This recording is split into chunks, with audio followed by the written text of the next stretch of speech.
I'm Raviraj Jain. I'm a partner at Lightspeed Venture Partners. We are a global venture capital firm. We manage around $7 billion of capital. We have offices across China, India, Israel, and here in Menlo Park. And we invest across sectors and stages. At Lightspeed in particular, I focus a large amount of my time on AI and automation. And that's why I'm very excited to here to share my story.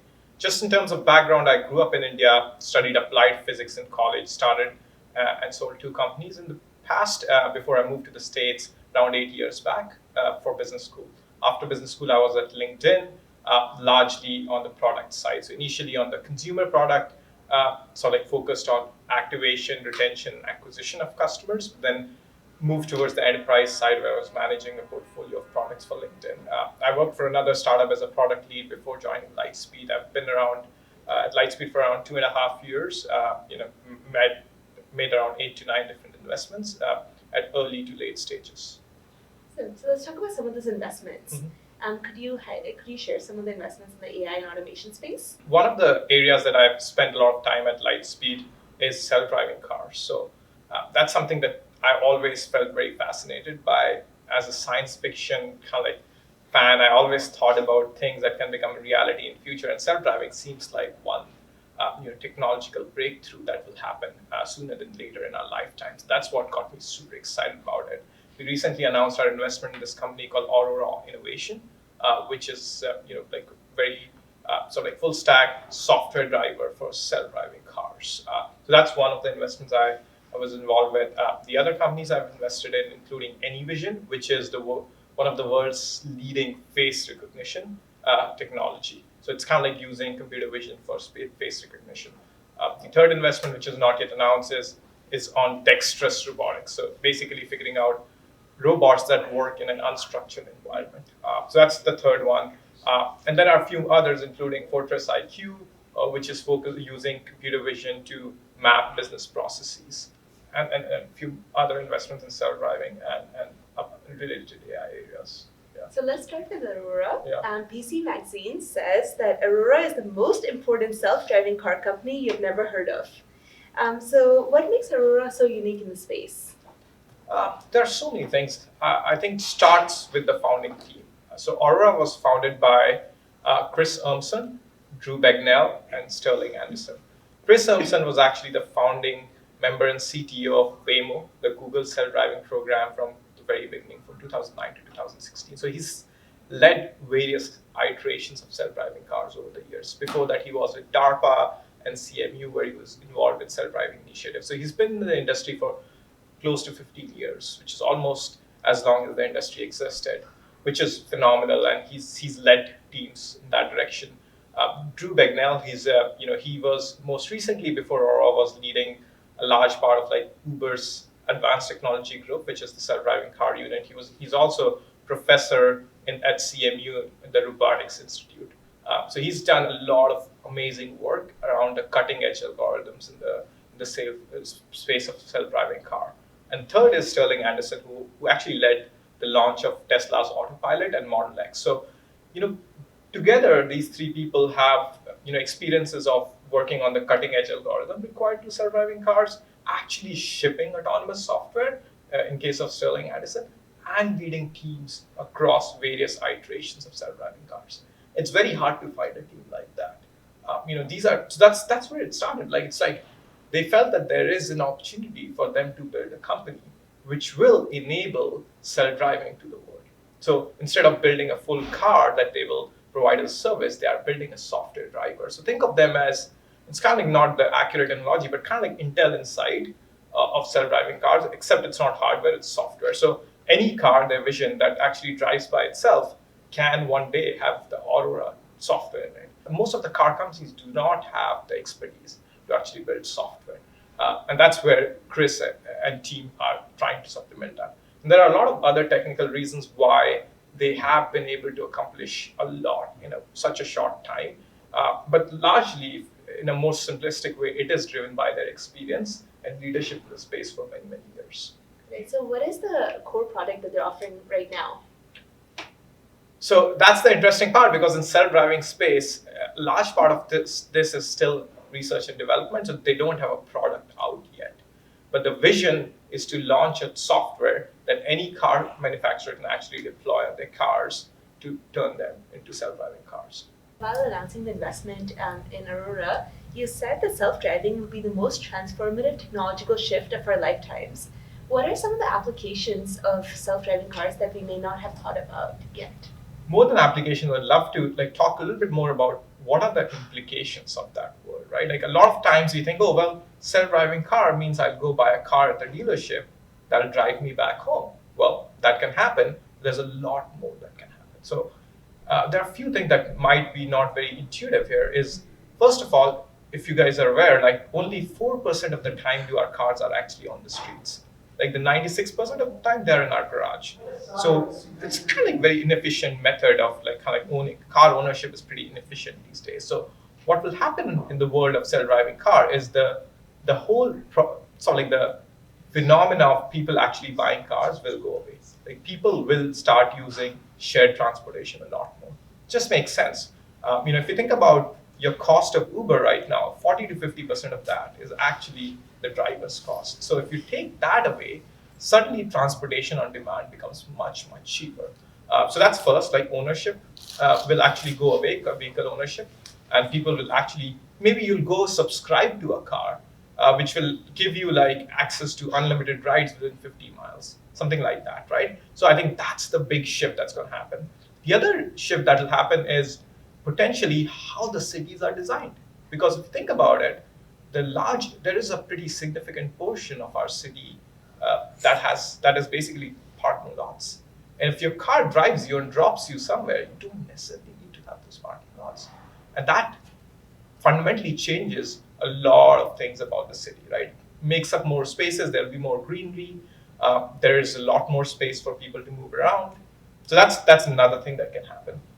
Third interesting thing is actually organ donation. So if you guys are aware, globally, there are more than 1 million people, unfortunately, who die out of road accidents. Now, in the world of self-driving car, the belief is that the accuracy will increase meaningfully. As a result, road accidents will decline precipitously.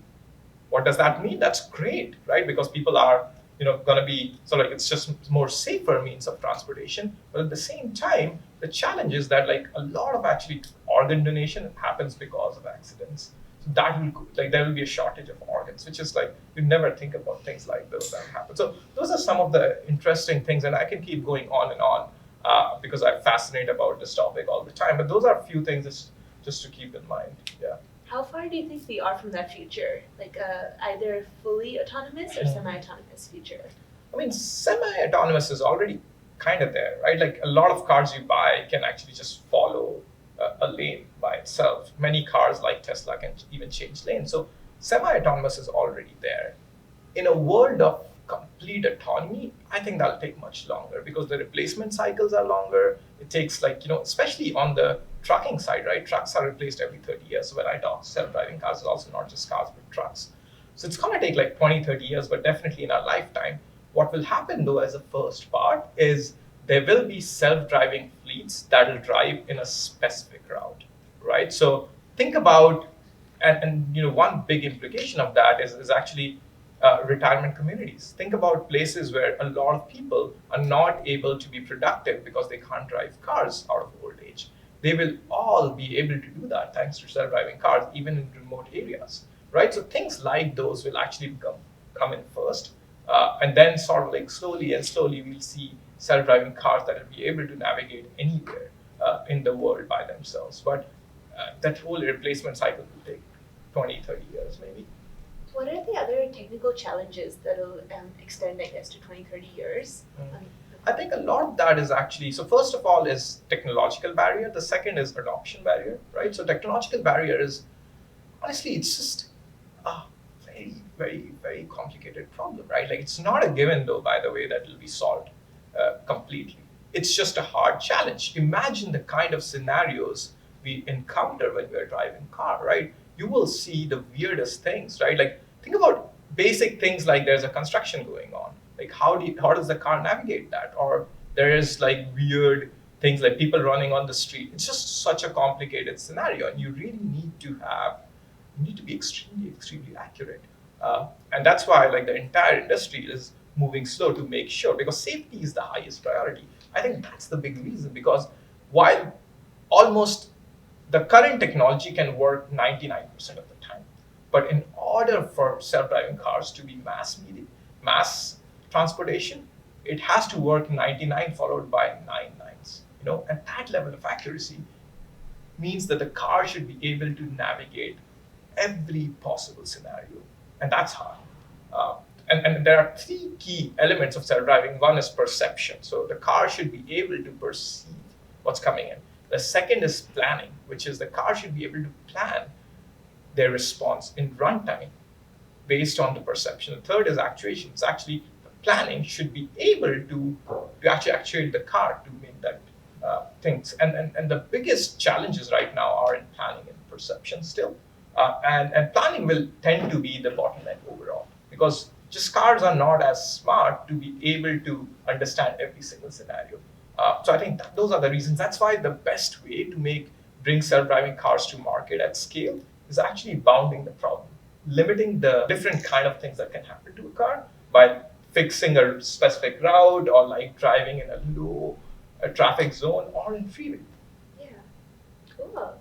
So shifting gears a bit, there's a lot of news always about drones and self-driving cars.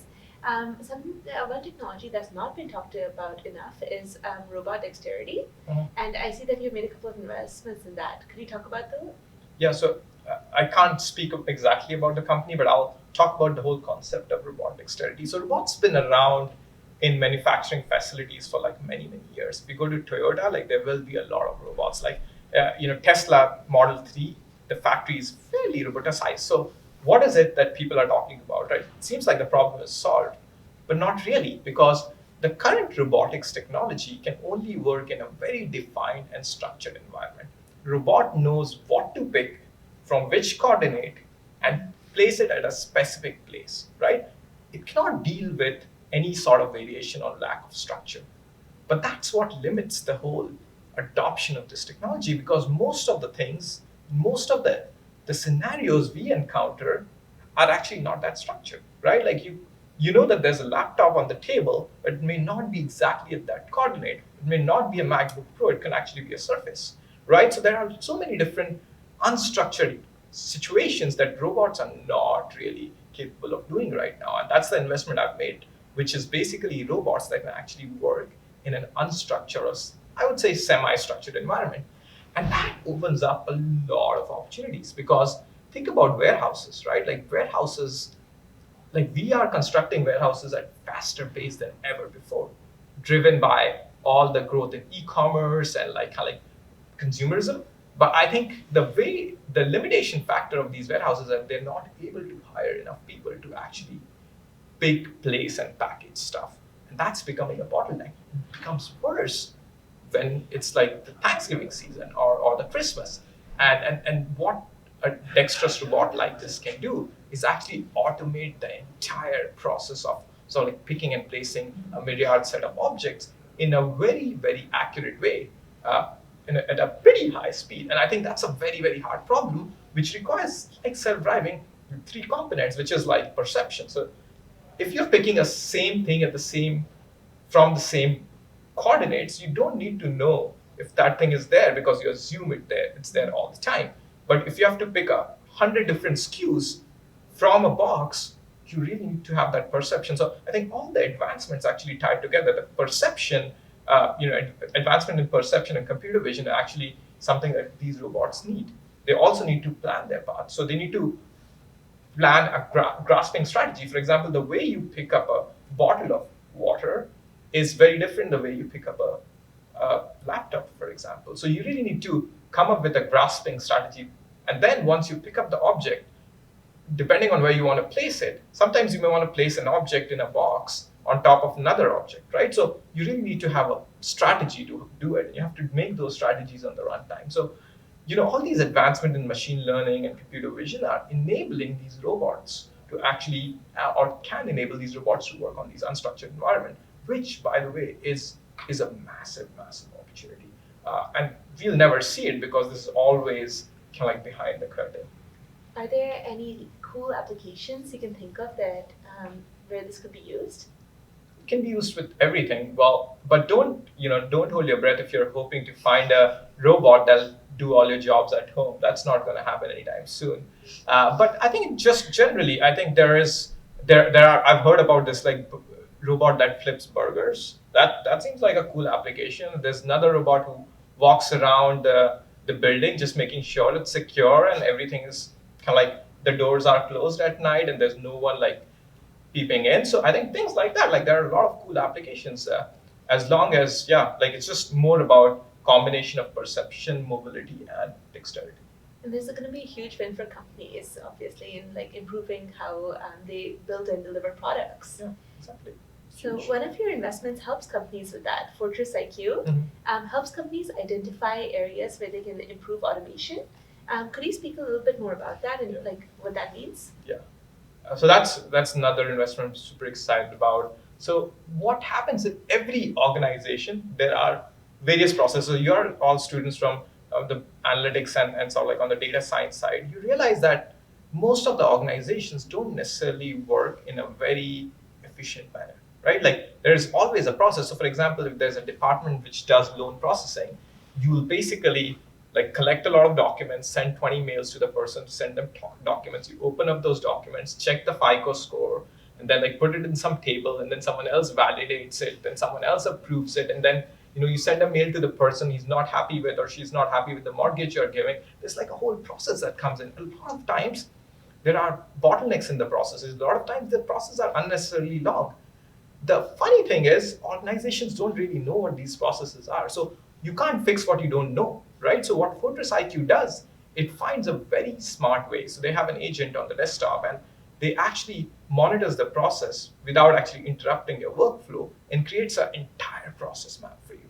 And based on that process map, you can then identify where are the efficiency. It also tells you like, this is the happy path. These are the like situations where like the process actually hits a bottleneck and like never stalls. So it gives the organization the opportunity to actually optimize these processes, manage these processes, and the most important use case right now is automate these processes, right? You can only automate what you know. And I think this FortressIQ is accelerating this something called robotic process automation, the revolution around organizations deploying these bots to automate various processes in the organization. It's been accelerated by folks like FortressIQ, and it's a very, very unique company doing that. Which team usually works with the product to help identify areas of improvement? It kind of varies. Most of the time, what's happening now as a result, and this is a very interesting point, is as a result of all the automation initiatives that our organizations are taking, a lot of organizations are building these things called centers of excellence.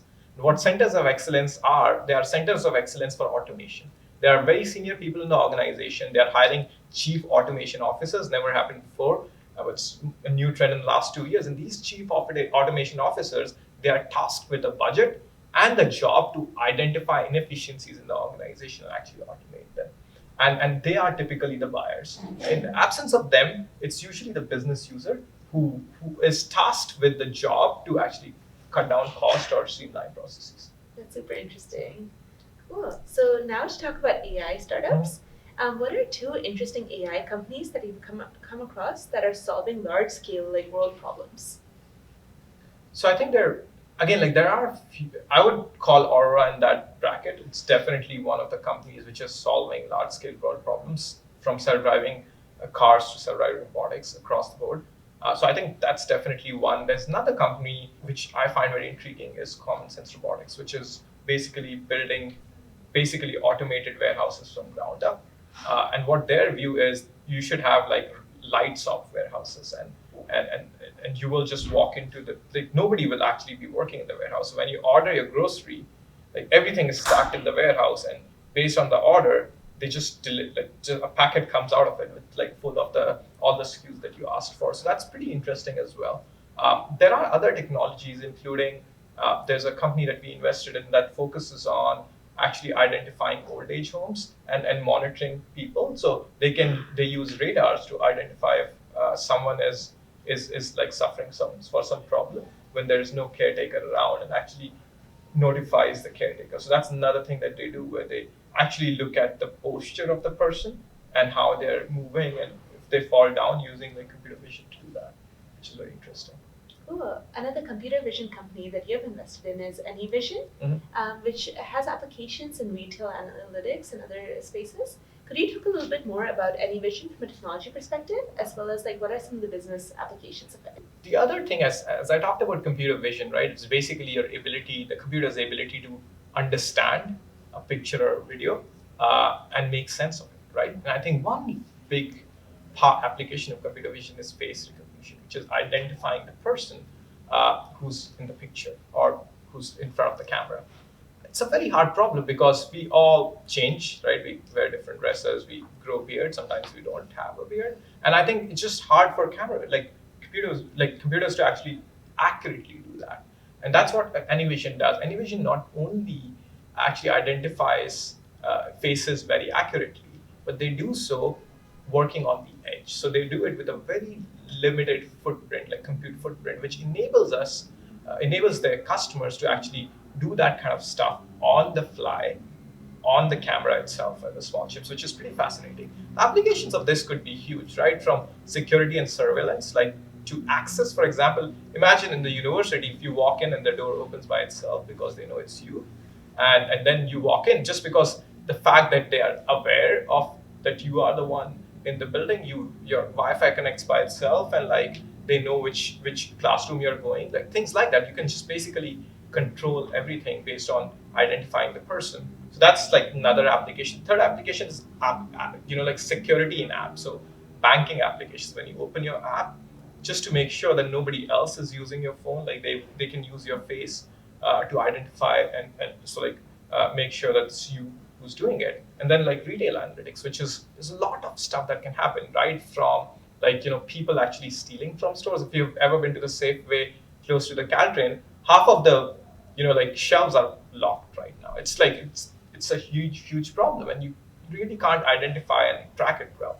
Computer vision enables you to do that, and AnyVision has a solution around that. The final thing is like retail analytics, which is basically personalization. So they can actually monitor a person and see what aisles they went to, what are the different brands and things they checked out before they made the purchase. That kind of information was never available before. That's the only place that's available is Amazon, right? Amazon knows what you looked at, what you clicked on, and then what you bought. And that powers Amazon so much. And a lot of retailers don't necessarily, brick and mortar retailers don't have that. So AnyVision can empower them to actually learn their customers better and build the SKUs and different things that suits them. So building off of that, how do you think that's going to impact the stores in the future? Like, what will the experience be like when someone walks into a store? I think first off, if anyone of you have been to Amazon Go store, like it's just a fascinating experience. You should try it. But I think that's where the world is heading, right? Like where you walk into the store, you really don't. There are no cashiers.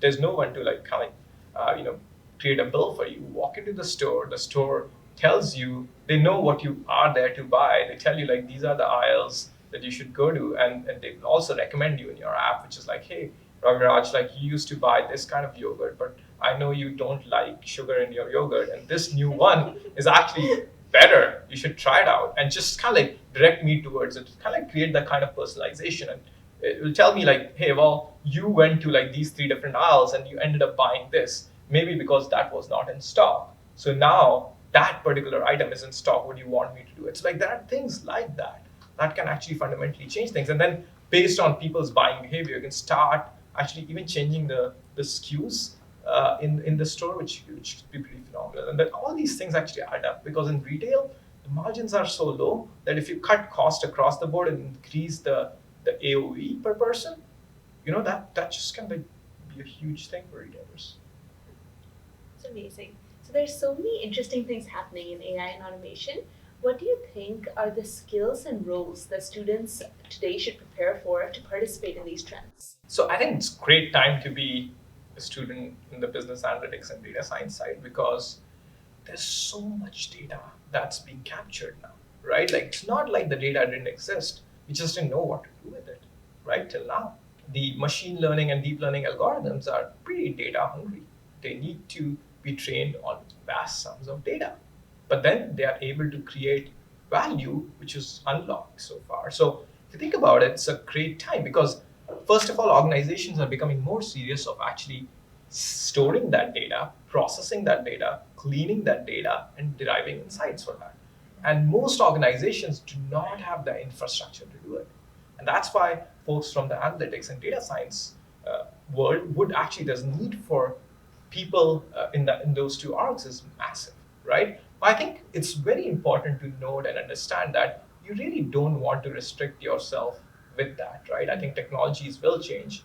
A few things I would say is like fundamentally almost everyone in this day and age should be open to reskilling themselves, right? Like should be constantly learning. I think gone are the days when you actually did your few years in college and you just learned something and you started applying that for the rest of your life. That doesn't happen anymore. You got to be learning every single week. I think learning, being a like you, people used to say, I am a student for life. Like that's no longer an option, right? You got to be. That's the only way to kind of like survive in the ever changing world. So I would say, as long as you're ready to reskill yourself on a regular basis, I think that's extremely important. The other thing that's important is like the people who will stand out, or students who will win in the long term, are students who start with highly technical knowledge but build a lot of specific knowledge around that. And what I mean by that is so if you can do an analysis, no matter how technical that is, someone else in 5 years later can do that too, right? That's an edge to begin with, and that's your foot into the door in the organization.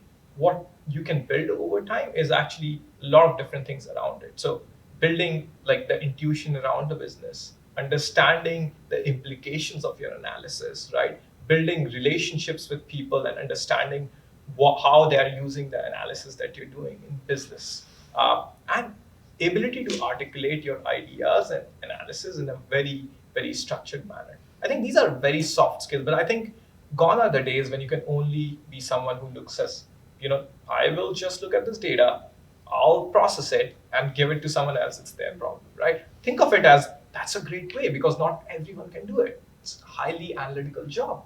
But then once you do it, you got to go beyond that. You got to ask like the counterpart is like, what are you needing? Why do you need this analysis? What is the business problem you're solving? And try to be a partner to your like counterparts on the business side, not just in analysis, but actually helping them problem solve. And I think those things are extremely, extremely important as well.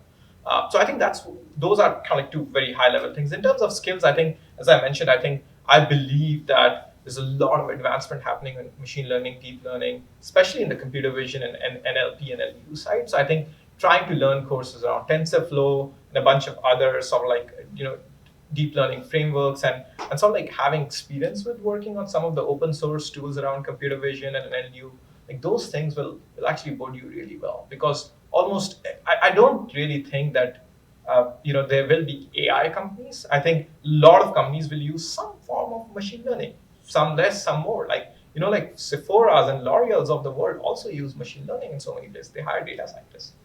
Would have guessed. Making sure that you are kind of like available and to kind of like think beyond the usual roles. Like data science is not restricted to tech only, right? Nowadays, it's every industry, every and every kind of like function, and that's just very, very fascinating.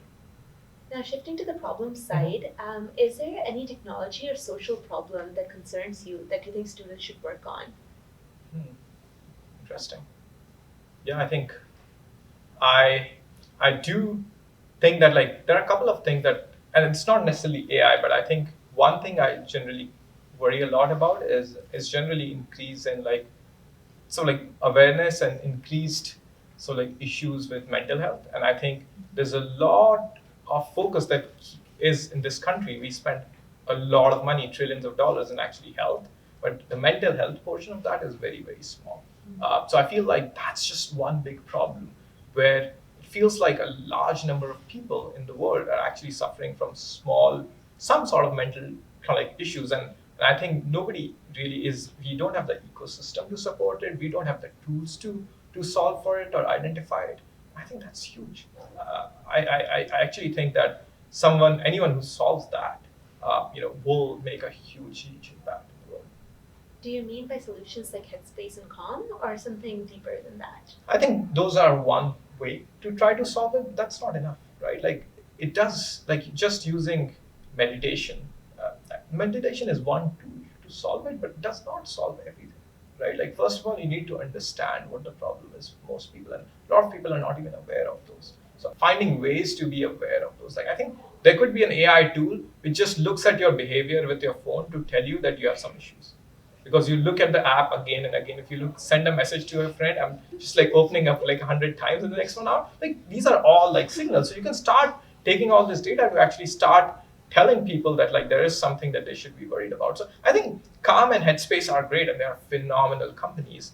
I think there's a lot more that will happen in that space, and I think the next generation of entrepreneurs will build big businesses there. Got it. And then about startups, is there any AI automation or future work company that you missed out on? Like any that got away? Quite a few. I think Slack is the biggest one. And we haven't talked about future work in the sort of like the true collaboration senses yet. I think my view around how the world is changing is in many different directions. First of all, there are more and more startups I'm seeing that have a distributed workforce. It's just so hard to hire everyone in the Bay Area anymore. And in any location, there are lots of talented people all around the world. And they want to, have the flexibility to stay close to their loved ones and not leave their city or town to actually move to the Bay Area or any of the big city. And I think that's a big trend. So as workforces get distributed, you need to have an effective collaboration between everyone else. Otherwise, it's very hard to be productive. And I think Slack has done an amazing job at that.